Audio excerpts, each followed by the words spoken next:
ขอความสุขความสวัสดีจงมีแก่ทุกคนทุกท่านเนื่องในเทศกาลวันสงกรานต์หรือที่เราท่านทั้งหลายรู้จักกันดีว่าเป็นวันขึ้นปีใหม่ไทยคำว่าสงกรานต์นั้นแปลว่าเปลี่ยนผ่านก้าวผ่านคือเปลี่ยนผ่านก้าวผ่านจากศักราชหนึ่งไปสู่ศักราชหนึ่งในทางธรรมะก็แปลว่าเปลี่ยนผ่านก้าวผ่านเหมือนกันคือเป็นเทศกาลที่เราท่านทั้งหลายจะได้มีโอกาสทบทวนชีวิตมีโอกาสทบทวนสิ่งที่ผ่านๆมา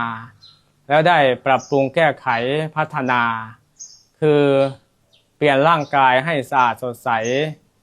เปลี่ยนจิตใจไม่ให้หมองมัวเปลี่ยนชีวิตไม่ให้กลับทำชั่วเปลี่ยนตัวให้ดียิ่งขึ้นกว่าเดิมและในเทศกาลเช่นนี้เราท่านทั้งหลายจะได้เฉลิมฉลองรื่นเริงบันเทิงตามสมควรและเป็นช่วงเวลาที่เราท่านทั้งหลายจะได้เดินทางกลับมาตุภูมิไปกราบขอพรญาติผู้ใหญ่เพื่อแสดงออกถึงความกตัญญูกตเวที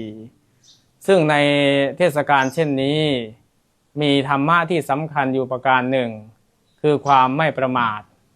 ถ้าเราท่านทั้งหลายเฉลิมฉลองและเดินทางด้วยความไม่ประมาทก็ย่อมพาให้เรานั้นเฉลิมฉลองได้ถูกต้องดีงามอยู่ในกรอบเสริมสร้างความสามัคคีในสังคมและเดินทางปลอดภัยท้ายที่สุดนี้ขออนุภาพคุณพระศรีรัตนตรัยจงช่วยอภิบาลบันดาลรักษาให้ทุกท่านจงมีความปลอดภัยมีอายุขัยยืนยาวขอความบริบูรณ์แห่งโภคทรัพย์